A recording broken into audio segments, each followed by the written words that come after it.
दोस्तों, स्वागत है आप सभी का। जैसे कि कुछ समय पहले 64वें नवमांश को लेकर एक चर्चा हुई थी, उसी के अंदर आज थोड़ा सा एक एग्जाम्पल चार्ट्स को लेने की कोशिश करते हैं। सबसे पहली कंडीशन तो ये कि जब कभी भी हम 64th नवांश की बात करते हैं, हम ये कहते हैं यदि उसके ऊपर से कोई भी क्रूर ग्रह गुजरे उस समय अवधि के अंदर हमें सावधान हो जाना चाहिए। अब यह सवाल भी उठेगा कि 64वां जो नवांश है वो चंद्रमा से भी बनता है और 64वां नवमांश 64th नवमांश जो है वो लगन से भी देखा जाता है। ऐसे स्थिति में जब कभी भी कोई इंसिडेंट, कोई एक्सीडेंट्स की बात होती है तो वहां पर पहले दो चीजों को देखें, क्या वो चीज दोनों से ही यानी कि चंद्र और लगन कुंडली दोनों से ही बन रही है। अगर हाँ तो इसका मतलब है कि वो पीरियड एक सी इवेंट को दिखाने की कोशिश करे। कई बार ऐसा होता है कि कोई एक इवेंट या तो चंद्र कुंडली से दिख रहा होगा या फिर लगन कुंडली से दिख रहा होगा, कॉमनली दोनों के ऊपर नहीं आएंगे, क्योंकि जब कुछ बड़े इवेंट्स हैं जिसमें से रोग, चोट, तो ये बड़े हाथ से जो होते हैं इसका प्रभाव शरीर पे यानी कि लगन पे और व्यक्ति के मस्तिष्क के ऊपर आवश्यक रूप से पड़ता हुआ नजर आता है। इसको समझने के लिए इस बात को ध्यान रखिएगा कि सिर्फ एक तरफा ही नहीं कि बस लगन कुंडली से ही उसको लेके चला जाता है, उसे दोनों तरफ से देखा जाता है। दूसरी बात, कहीं ना कहीं 64th नवंशा के स्वामी भी बताए गए हैं, तो उन 64वें नवंशा के स्वामियों का दशा प्रभाव भी उस समय अवधि में कहीं देखने को मिल जाया करता है। जैसे कि आपके सामने ये कुंडली है, इस कुंडली को अगर हम ध्यान से देखें तो जो जन्म का लगन है वो तकरीबन 10 डिग्री के आसपास का है और चंद्र कुंडली के लिए देखेंगे तो चंद्रमा जो है वो 29 डिग्री के बैठे हुए हैं। ठीक है, तो सबसे पहले लगन कुंडली से अगर हम बात करेंगे तो इसका अर्थ होगा कि कोई ग्रह जो है वो तकरीबन 10 डिग्री या इससे 3 डिग्री प्लस माइनस की रेंज लेकर काम कर रहा होगा। अब यहाँ पे सवाल उठता है कि प्लस माइनस क्यों, क्योंकि देखिए शुरुआत में अगर हम देखेंगे तो हम बात करते हैं 3 डिग्री 20 मिनट या नवमांश के अंदर जब हम जाते हैं तो वहां पे हमने जो डिवीजन लिया हुआ है वो 1/9 का लिया हुआ है। ऐसी स्थिति में एक शुरुआती पॉइंट होगा और दूसरा एक एंड पॉइंट होगा। उस रेंज के अंदर यदि कोई चीज आती है जो कि तकरीबन 1/9 या 3.20 इतने डिग्री के स्पैन में होती है तो वो उस अंशा के अंदर माना जाए। यहाँ पर अगर हम बात कर रहे हैं लगन 10 डिग्री का है तो यहाँ से आप 3 डिग्री की रेंज ले सकते हैं। ठीक है, इसी तरीके से जब हम चंद्रमा की बात कर रहे हैं, यहाँ पे हमें दिख रहा है 29 डिग्री, तो 29 डिग्री में भी हम 3 डिग्री की रेंज ले सकते हैं। पहली कंडीशन। अब आ जाइए नवंशा में। नवंशा के अंदर अगर हम बात करें तो हमें दिखाई देता है कि 4th हाउस जो है यहाँ पर, जो कि 64th नवंशा बताएगा, उसके स्वामी शुक्रदेव है। ठीक है, तो नवंशा के स्वामी लगन कुंडली से शुक्रदेव हो गए। और यदि चंद्रमा की स्थिति को देखें तो चंद्रमा की स्थिति से जो उनके 64वें नवंशा के स्वामी होंगे वो होंगे गुरु। ठीक, तो ये दो चीजें अपने यहाँ पे क्लियर कर ली। लगन कुंडली में अगर हम जा रहे हैं तो नवंशा का जो स्वामी है वो हमें नजर आ रहे हैं, कहीं ना कहीं शुक्रदेव है। और दूसरा, यदि हम चंद्र कुंडली से जा रहे हैं तो गुरुदेव है। तो देखिए इनके साथ जब इंसिडेंट हुआ, जब हादसा हुआ था, उस समय अवधि पर अगर हम देखने की कोशिश करें तो देखिए लगन कुंडली को अगर बनाए, राहु के ट्रांजिट को देखिएगा, राहु का जो ट्रांजिट हो रहा है वो इनके अष्टम भाव में हो रहा है। देखिए पहली कंडीशन ये कि 64th नवंशा की जो प्लेसमेंट होगी वो प्लेसमेंट 8th हाउस में मिलेगी। ठीक, दूसरा कि जो लगन की डिग्री जैसे मैंने बताया 10 डिग्री का था तो उससे 3 डिग्री के रेंज में कहीं ना कहीं मूवमेंट हुई होगी। यहाँ पे ये जो राहु की मूवमेंट थी वो 8 डिग्री पे हो रही थी। 10 डिग्री अगर हमने देखा तो उसका रेंज प्लस माइनस 3 डिग्री के अंदर हो रही थी। तो यहाँ पे पूरा पॉसिबल है कि यहाँ पे जो गोचर था वो गोचरीय प्रभाव कहीं ना कहीं 64th अंशा जो हमारा बनता उसके ऊपर आता। लेकिन अब जब हम इसको यहाँ पे देखते हैं कि नवांश की कुंडली में, तो नवांश की कुंडली में इसका जो प्लेसमेंट पोजीशन है वो एक्चुअल में शुक्र का नवांश यानी कि जो 4th हाउस था उसे कनेक्ट करता हुआ नजर नहीं आता।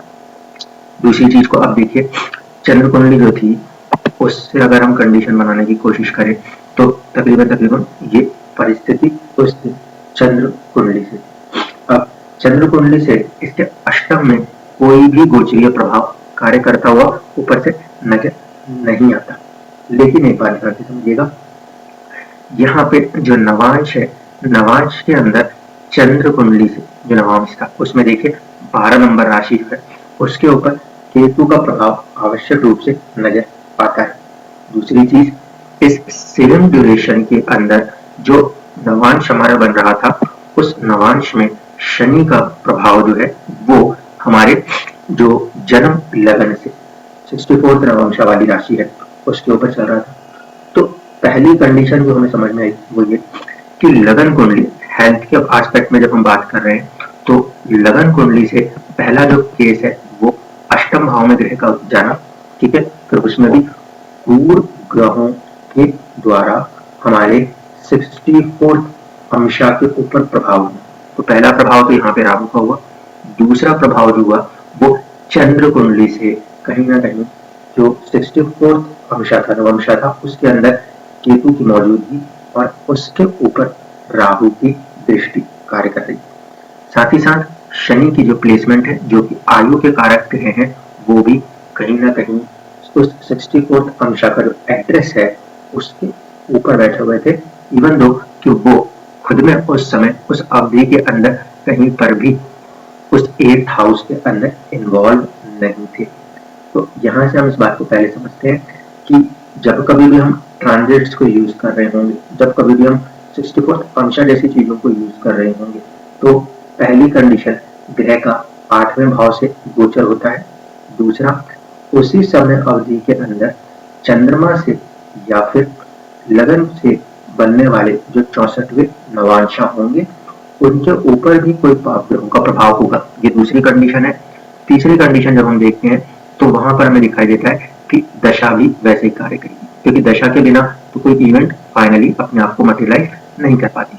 तो यहाँ पे जो इस अवधि की बात थी उसमें राहु में राहु की महादशा थी।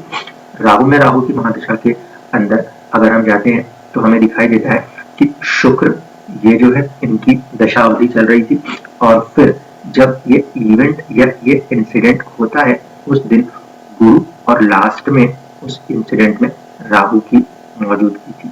20 तारीख के आसपास के इवेंट्स को जब हमने कनेक्ट करने की कोशिश करी तो यहाँ पर जो लगन कुंडली थी उस लगन कुंडली से प्रभाव को देखें तो कुछ चीजें आपको वैसे समझ में आ सकती थी।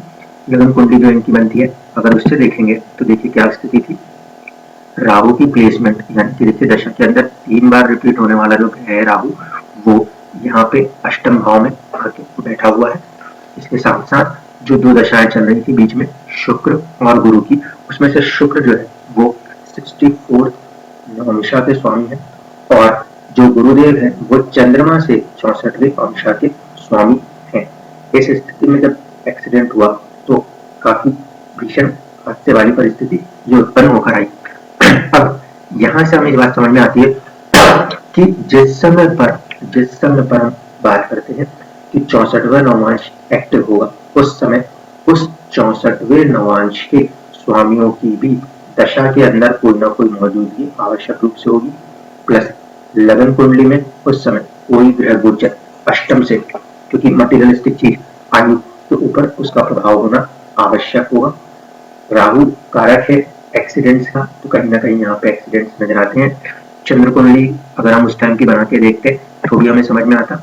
यहाँ से अगर हम ध्यान से देखें, इस समय अवधि में जो चंद्र कुंडली बन रही थी उस चंद्र कुंडली में जो फर्स्ट हाउस है जिसे हम लगन के इक्विवेलेंट मानते हैं चंद्रमा से, उसके ऊपर कहीं ना कहीं 2 ग्रहों का, शनि और मंगल, इन दोनों ग्रहों का जो कि अपने आप में क्रूर और पापी माने जाते हैं, इसका प्रभाव था। साथ ही साथ इस समय अवधि में चंद्र कुंडली से अष्टम के ऊपर, इस समय अवधि में चंद्र कुंडली से अष्टम भाव के ऊपर मंगल की जो दृष्टि प्रभाव करता है वो भी किसी न किसी रूप में चीजों को प्रभावित करती हुई नजर आती है। और उसके साथ साथ फिर हमने देखा कि चंद्रमा से होने वाला जो नवांश बन रहा है उसके ऊपर केतु का गोचर कार्य कर रहा है। इस तरीके से जब तीनों चीजें मिलेंगी, चंद्र कुंडली से, लगन कुंडली से, प्लस दशा में, और दशा में उस समय अवधि में कोई ना कोई अंशा का जो स्वामी होगा, 22वां दिक्कत में स्वामी हो या फिर 64वां अंशा स्वामी हो, वो कार्य करता हुआ नजर आएगा। सिर्फ उस अवधि के अंदर ही आप इस चीज को कह पाएंगे कि यहाँ पे कोई इंसिडेंट हो रही है। दूसरी चीज, जो ग्रह गोचर करेगा यदि वह शुभ हो गया तो शुभता होती है, और यदि वो क्रूर अशुभ हुआ तो जीवन के अंदर किसी तरीके की परेशानी का सामना करना पड़ सकता है। फिर से वही वाली बात कहूंगा, उस अंशा के ऊपर एग्जैक्टली कौन सा नाम, कौन सी चीज है, ये पता नहीं होता, क्योंकि ऐसा कोई भी स्पेसिफिक नेम से अभी अंशा नहीं मिलता। लेकिन जब उस अंशा के ऊपर यदि कोई ग्रह गोचर कर रहे हैं, साझा रूप से कर रहे हैं और दशा चल रही है, तो उस अवधि में से सावधान हुआ जाता है, क्योंकि बहुत सारे ग्रह आपके जन्म कुंडली में अष्टम भाव के ऊपर से गोचर कर जाएंगे, जीवन में कई बार करेंगे, लेकिन इसका यह अर्थ नहीं कि हर बार वो इंसिडेंट होंगे। जब स्पेसिफिकली दशा के अंदर वो ग्रह जो कि वहां से गोचर कर रहा है और फिर उसके अंदर 64वें नवमशा के कोई भी स्वामी वो इन्वॉल्व होंगे, तभी वो इंसिडेंट पूरी होती है। धन्यवाद।